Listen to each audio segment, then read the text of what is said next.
Hi there. Welcome to the Digital Insurance Point podcast. I'm your host, Tom Reed.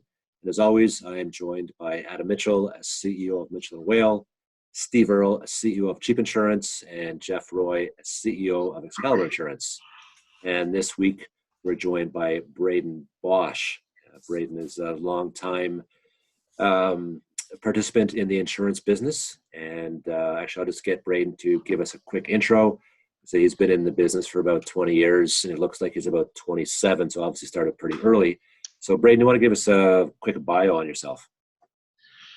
Yeah, absolutely. Definitely not 27, but did start young. I grew up in Hannah, Alberta, and in high school did a work term at the local brokerage in Hannah when I was 16. And then after high school, went to Mount Royal College back then, not university. I took a 2-year business and insurance program. And then I went back to Hannah/Drumheller. And around that time I went back, the local brokerage was acquired by Western Financial Group. And I spent 10 years from age 20 to 30 with Western Financial Group out in my hometown. Became a managing partner about halfway through that journey, and when they were acquired by Desjardins, was exited as a part of that acquisition. And at that time, kind of took a little time off, decided how I wanted to come back into the industry that had been so good to me. And that's kind of when I started acquiring brokerages, traditional brokerages, and then also shortly after started call it a digital journey, building out some digital technology tools, a digital brokerage. And so, yeah, that's the story. So it's been about 20 years in the industry for the most part. Yeah. That's great. So we'll get into our speed round here. We will get to know you a little better. Then we'll talk about a little more in-depth stuff. So, Braden, who's your favorite Canadian band of all time? Obviously, Nickleback. Nickleback, yeah. All right, interview's over. I knew that would land either good or bad. So. All right, let's help you redeem yourself. Which beer you got going there? Oh yeah, I went with the Tall Ship. Yeah, solid choice. What was your high school nickname? I think for a small number of years it was Reuben. Won't get into the details of why Reuben. Awesome. Who's your favorite Muppet? Wouldn't even know a name of a Muppet, to be honest, unfortunately. And last speed round question here. How many Netflix series have you watched since COVID hit? The Office. I think I've watched that 100 times over. That's my go to bed, numb my brain, fall asleep to The Office every night. So I'd have to go with The Office, I guess. Right on. And you've got a little one keeping you busy these days as well, right? So yeah, exactly. Yeah, two of them. Right on. So Braden, you've been an entrepreneur most of your adult life. So what drives you? How did you get into that? Like what makes you tick? I think I was really fortunate early in my career to be a part of an entrepreneurial company, being Western Financial Group. Scott Tanis was an incredible guy, obviously an entrepreneur, a serious entrepreneur. And I kind of got to experience entrepreneurialism within that company, but also had so much support from Western. In my time there, I did acquire a few Subway restaurants, did some real estate investing and flipping. And then obviously post-Western, I've kind of went all in on the entrepreneurial journey, and we own multiple different companies and multiple different industries. And I don't know where I got it from either. My dad has worked a government job his entire life. He just retired at age 60 from his government job. He had his same job his whole life. And my mom worked for the government for a bit too, and did some bookkeeping, and has worked for me now for, 10 years or so. So not sure where it came from, but I think I'm just motivated and driven by trying to solve problems and create change and do innovative things. And I think that's part of what entrepreneurialism is all about. Awesome. You've had, besides the Subways and some of the other businesses, you've had bricks and mortar brokerages under your ownership and leadership, as well as Nuera, your fully digital insurance brokerage. So do you want to tell us a bit about that? Yeah, I guess 7 years ago, when I went out on my own after my time at Western Financial Group, I took some time off, and then I acquired a small brokerage in Calgary, and wasn't really looking to kind of grow that traditional bricks and mortar brokerage, because the digital was kind of the priority. And at that same time, I had started Nuera, which was our digital brokerage, and decided to do them as two separate entities. I wanted to kind of start net new and really go hard on the digital side, which is why I split it off.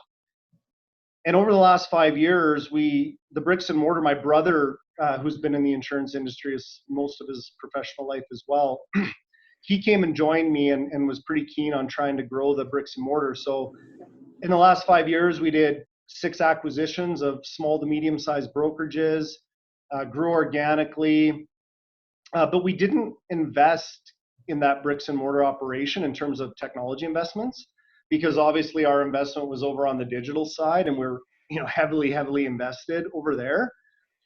So yeah, we kind of scaled that bricks and mortar operation up.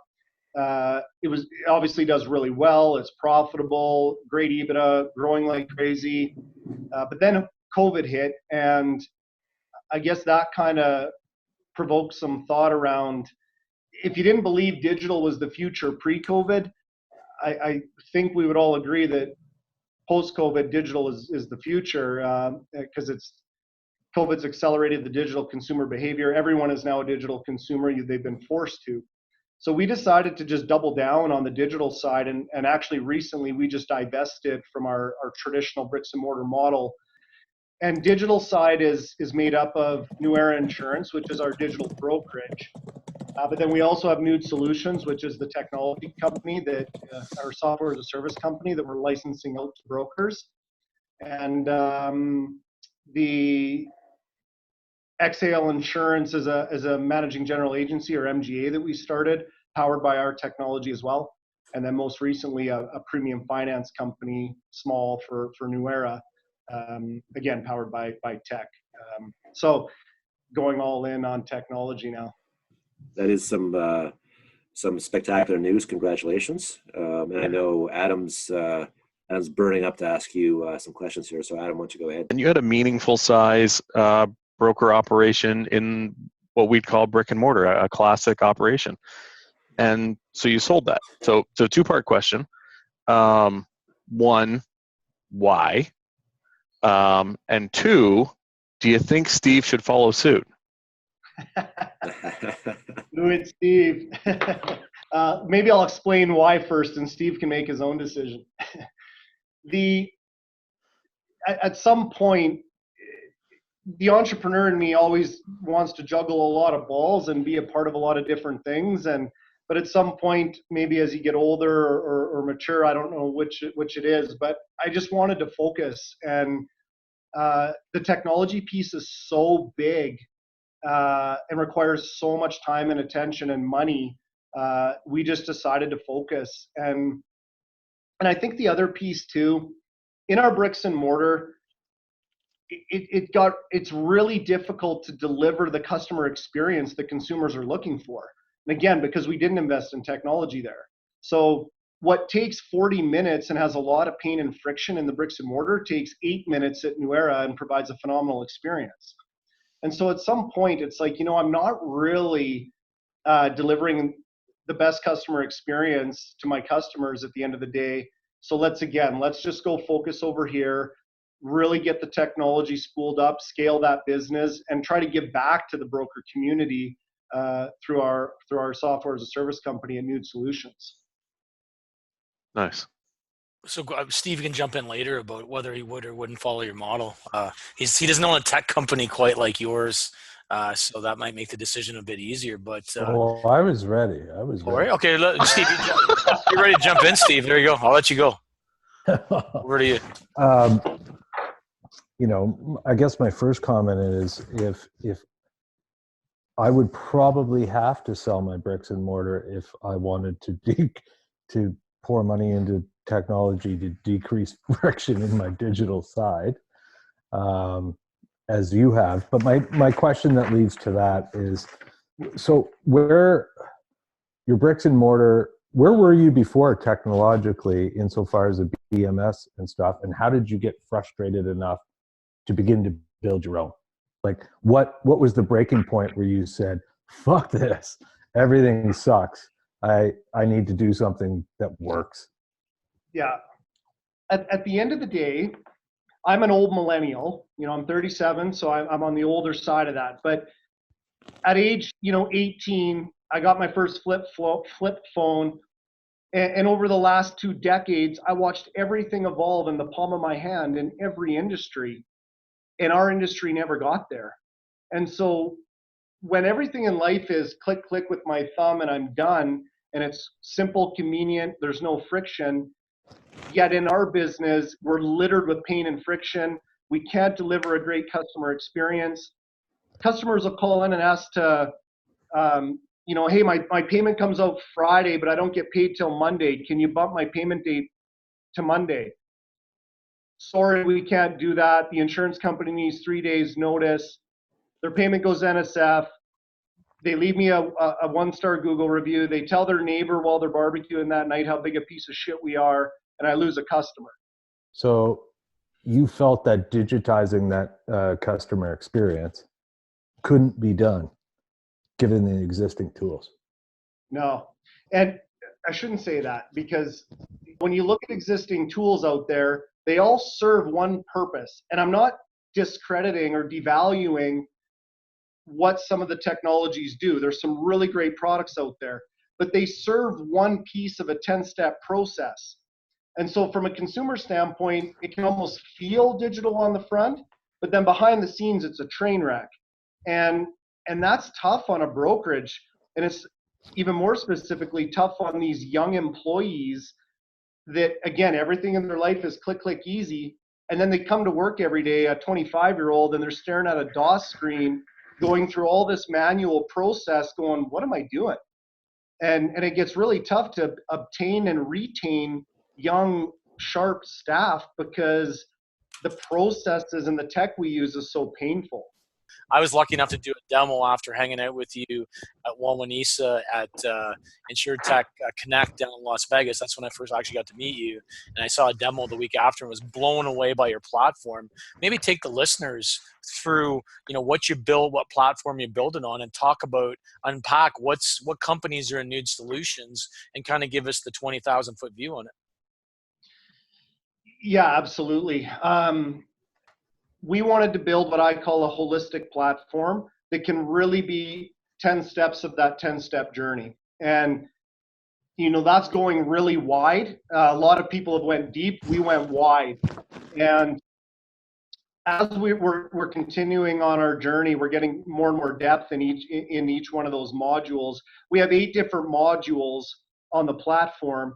Obviously, it's cloud hosted. We're built on the Microsoft stack, not to get too technical, but it's a service-oriented architecture. You got data warehouses and everything's API-driven, real-time.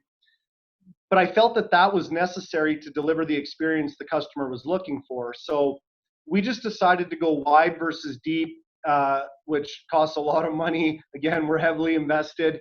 But yeah, for those of you that have seen a demo, you can see the depth of how we facilitate the whole process, from a quote, bind, issue, servicing, payments, email automation. The whole thing is all packed into one platform.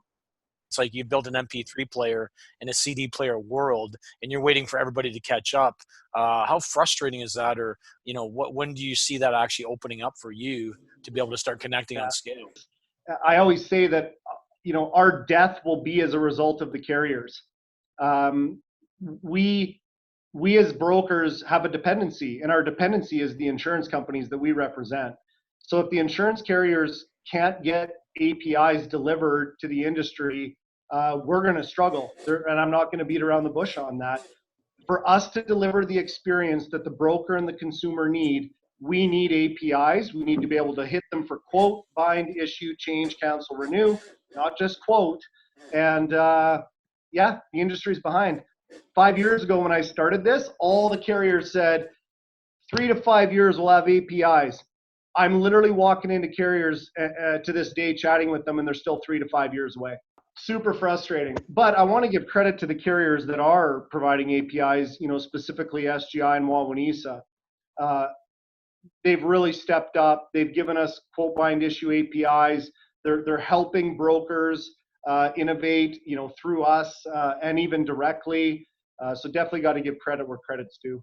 Say anyone who hasn't seen the Nude Solutions demo and is in any part of broker management, you need to see it. It really is like looking at the future. Mind blowing. If you could wave a magic wand, what do you think will help enable companies and then in turn brokers all survive this new customer service revolution? Having a repository full of carrier APIs that vendors and brokers can tap into. If that was available to me today, we could have substantial impact on the industry for brokers and delivering that customer experience. It's really the API connectivity, and the banking industry, the travel industry. I mean, everybody's there. What happened? I can't comprehend what happened that we're so far behind here. So either the carriers are hoarding their APIs and don't want to expose them, or they just simply don't have them, which I think is the case most of the time. Yeah, I can tell you that, there may be one carrier who's hoarding APIs, but the vast majority of them, have done some or none. There's nobody that I know that's done all. Wawanesa is probably the closest. SGI, Aviva are up there as well. Northbridge on the commercial side.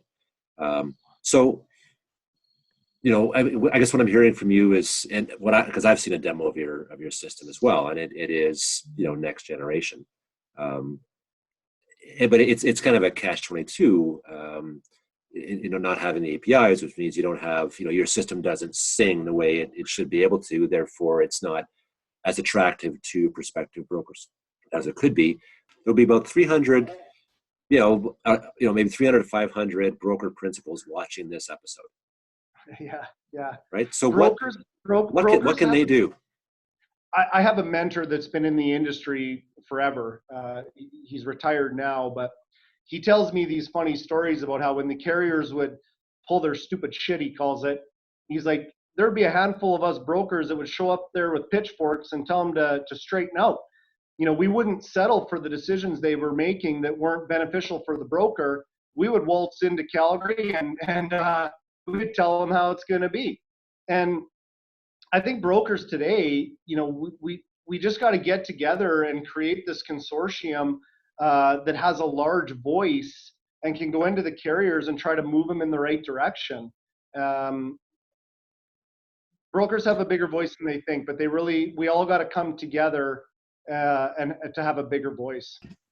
That came out with they want to have a digital relationship with, I forget the number, 3/4 of their clientele.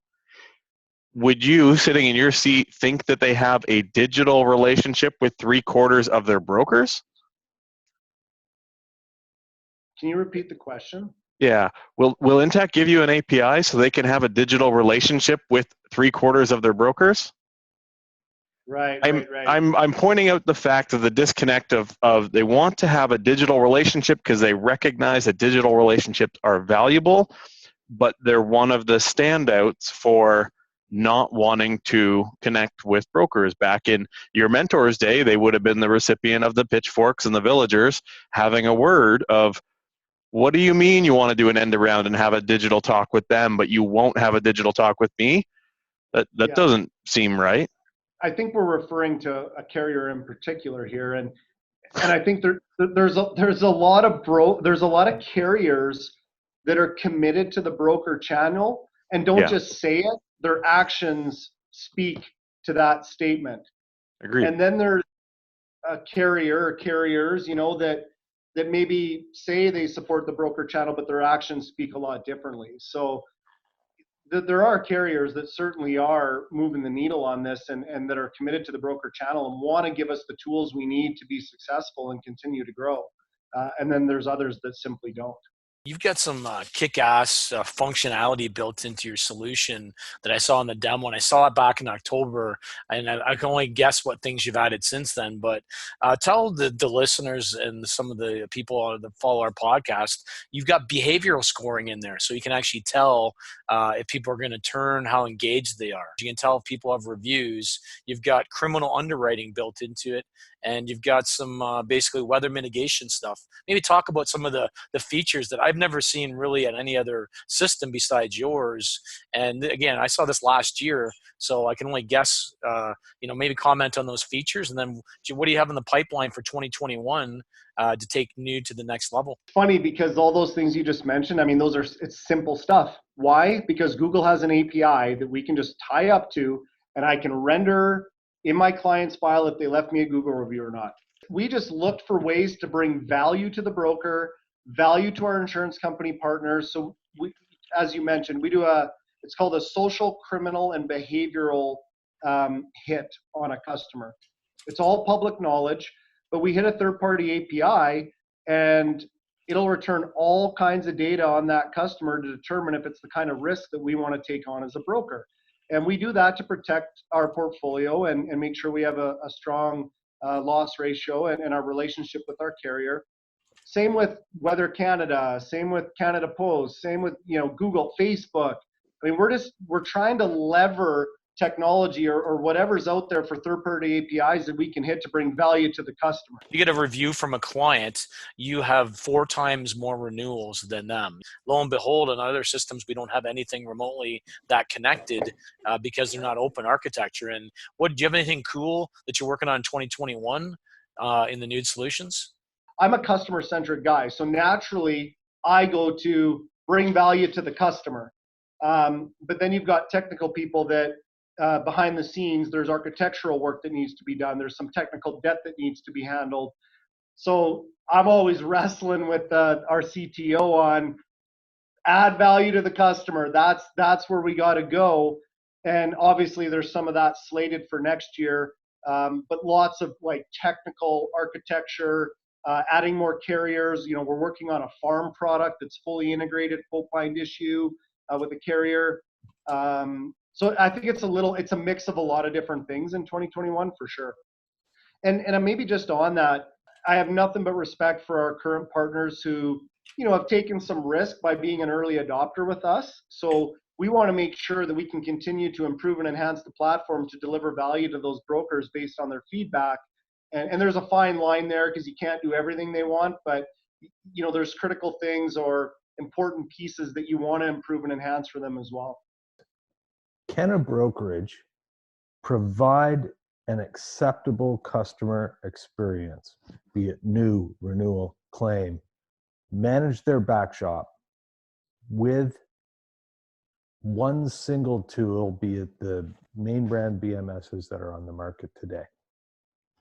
I would say no to that because we just simply don't have that real-time experience as a brokerage to be able to deliver that to the customer in a quick, efficient, convenient manner. I'll add on to that because you look at, so Truthful's got, all these ancillary vendors. Truthful's got 100 and some odd clients for True Mobile. They've got 100 and some odd clients for True Leads. Pathway, to the best of my knowledge, has got a few hundred clients. BrokerLift has got a few hundred clients. So all these ancillary players, like there's hundreds of brokers who said to themselves, I need something more, right? My core BMS doesn't give me X. So I'm going to go buy Pathway. I'm going to go buy True Mobile. I'm going to buy BrokerLift. Yep. I'm going to buy Velocify. I'm going to buy Pipedrive, whatever it is. Yeah. Yeah. And I think all those brands you just mentioned, like they've all went really deep and they're really good at what they do. They have a great offering. But again, it's like, how does a broker take all those different pieces and mash them all together? There's lack of connectivity and integration. Like it creates that Frankenstein behind the scenes. Yeah. I remember the first time Jeff Roy showed me his tech stack that he uses to operate his brokerage, I just about fell off my chair. I'm like, it's a messy kitchen, right?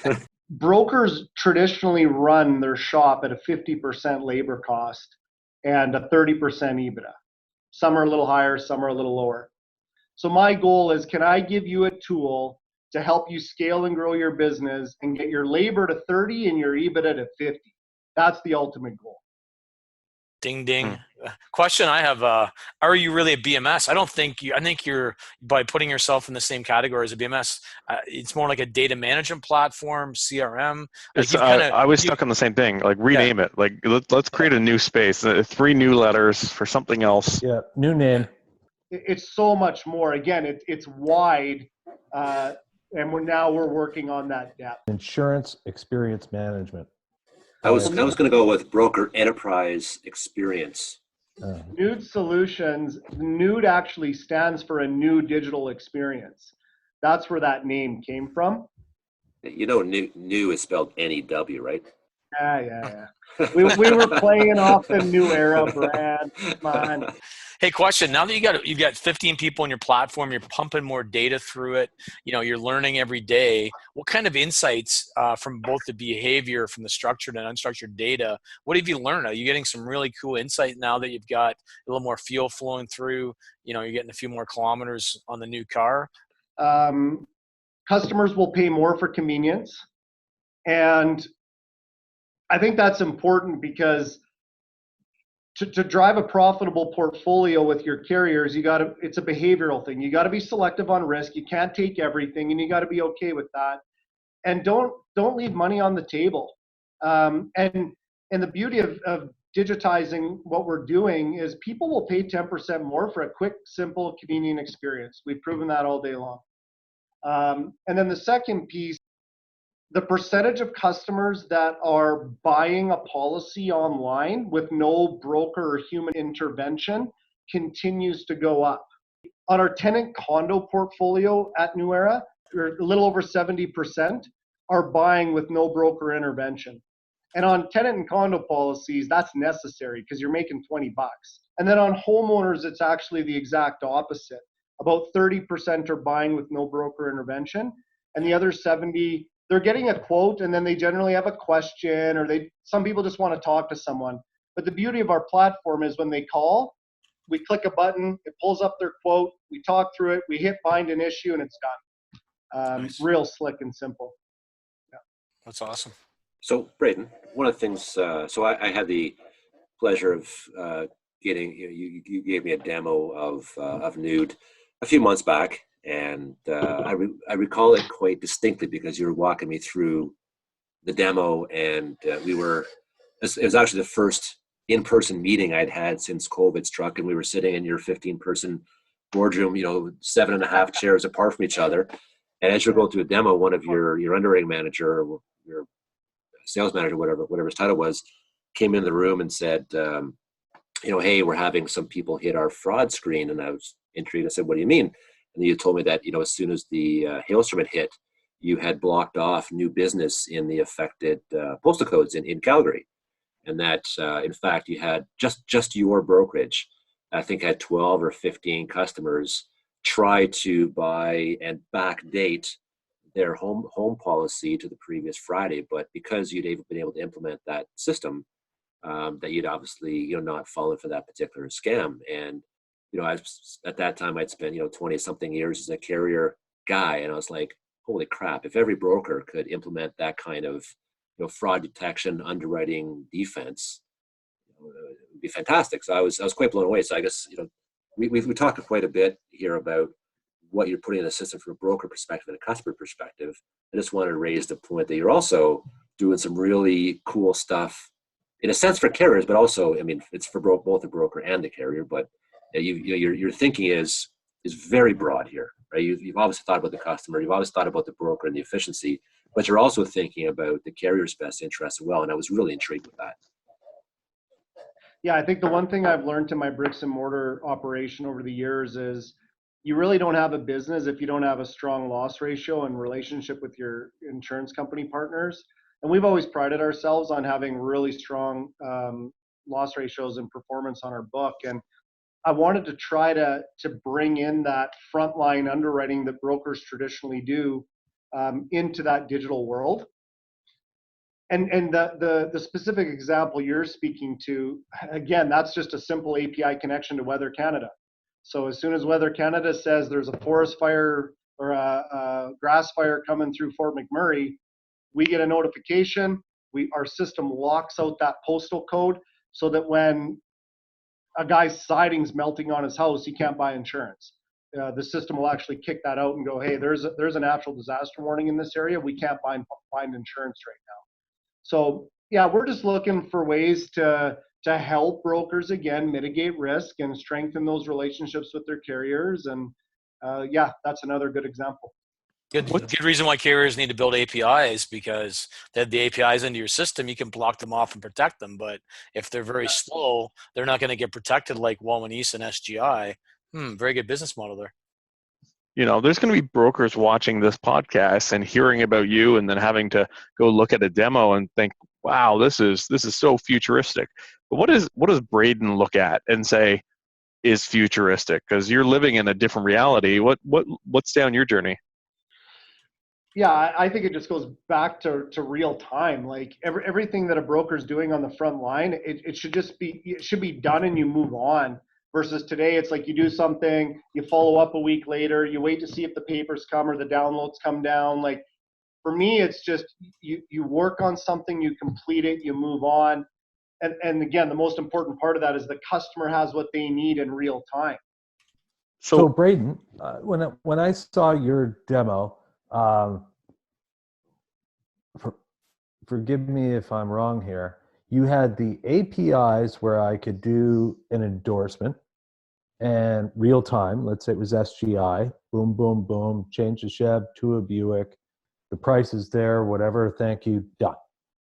But you also had the option where the insurer, if they didn't have the API, was giving you the manufactured rates, and you were performing that sort of real-time price stuff going on anyway. So I didn't actually have to do the portal.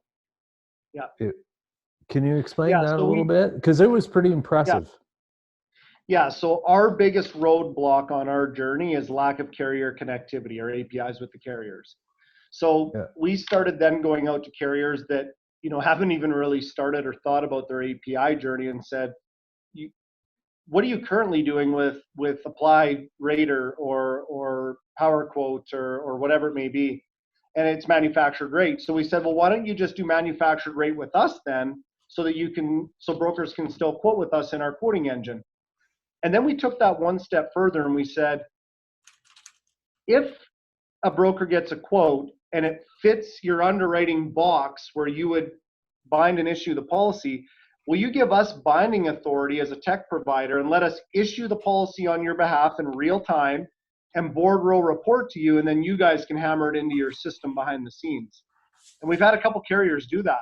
So the broker and the broker and the customer still get a phenomenal experience, and the carrier kind of suffers a bit for their lack of innovation, and they gotta hammer it in their system. But our system is really intuitive, and we've built a lot of trust with the carriers. We have a business requirements document that assures them that it has to fit that box, and the broker can bind and issue it. They approve their deck page, they approve everything prior to us releasing. But we have a couple carriers now where we're doing that. Braden, one of the things that, and I'm not sure if it's just New Era as a setup or whether you have it built into your platform for Nude, but you've got like a pretty good perk, customer value added proposition where you have discounts with like stuff like Shaw, Good Life Fitness, the Brick, where you get discounts for your clients and you can kind of push those offers out. And I think, and I could be wrong, you have some ability that a certain portion will go to charity too, right? You've got that built into your system. Maybe explain that, how you're able to do that and how that's working in terms of customer stickiness and retaining and building that wow factor with your clients.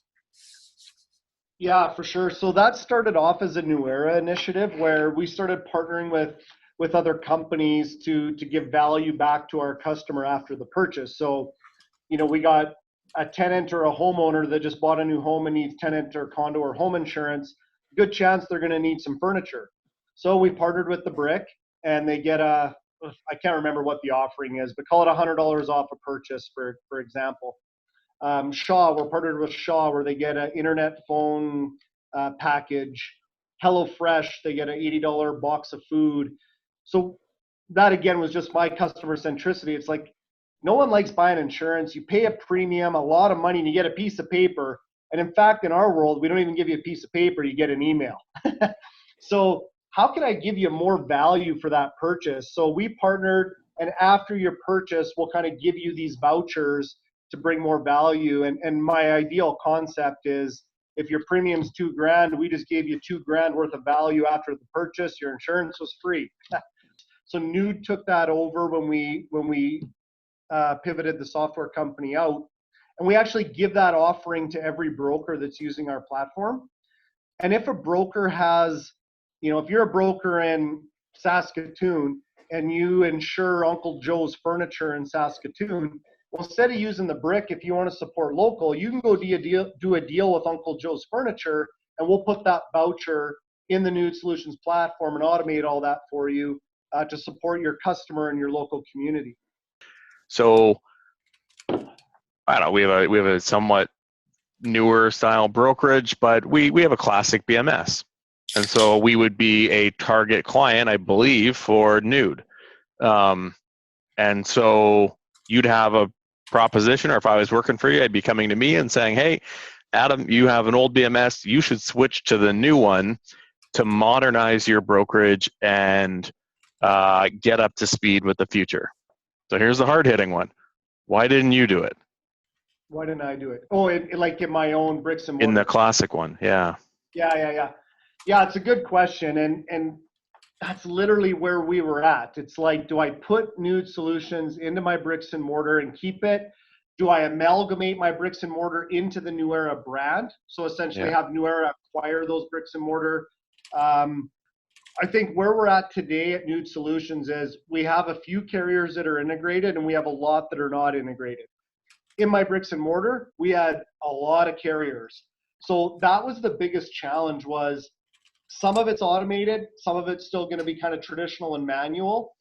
And I didn't want to go through that. I didn't want to go through that right now. And then secondly, again, it's like just picking my poison. Do I still want to muddle around with two?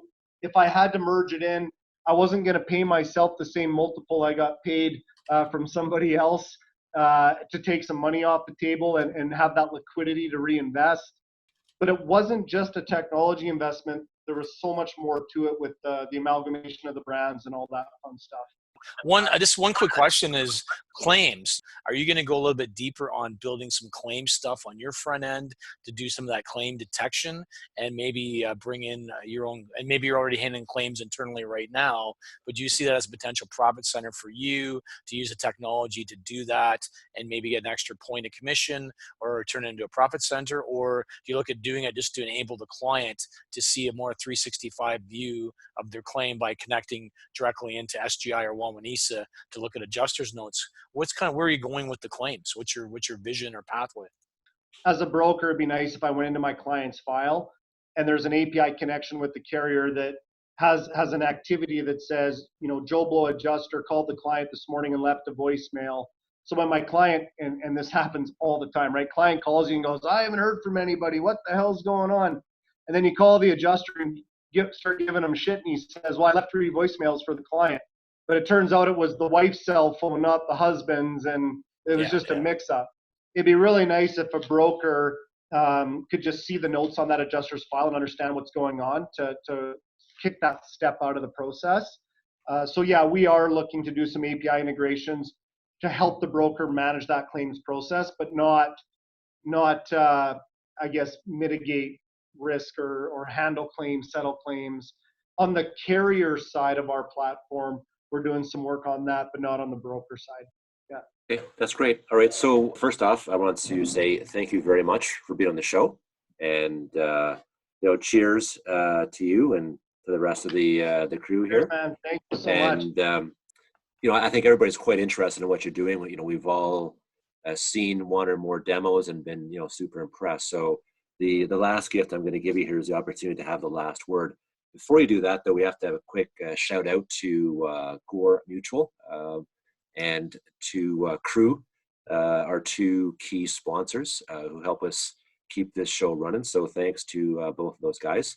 And Braden, I'm going to turn over to you for the last word here. So anything you want to talk about? You want to plug Nude? You want to beg carriers for APIs? You want to tell us how using Nude helps a broker channel win against directs? Floor is yours, man. Give us the last word. Oh man. Yeah, I truly believe that brokers bring more value to the consumer than the direct channel, if we're talking about that. And I worry about brokers though, because without a tool, we're not going to get there. And I guess I would just encourage our industry, both the carriers and brokers, we've got to take some risk and really try to innovate here, because doing nothing is worse than taking some risk on a technology investment. And I would encourage brokers, reach out and have a look at what we're doing. We don't push our product. In fact, we haven't marketed our product at all. And it's just been kind of through referrals and relationships I have in the industry.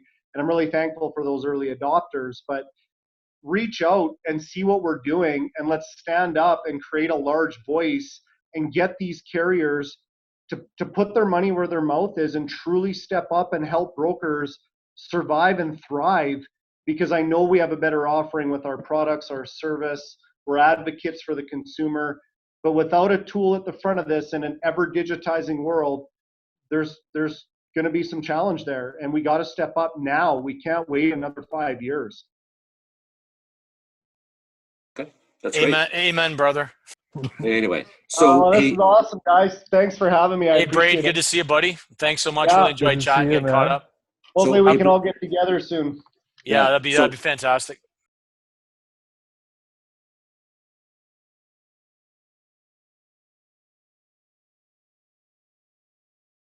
So that was Braden, Nude Solutions. They've got obviously some really cool stuff going on, and you guys are all potential customers of Nude.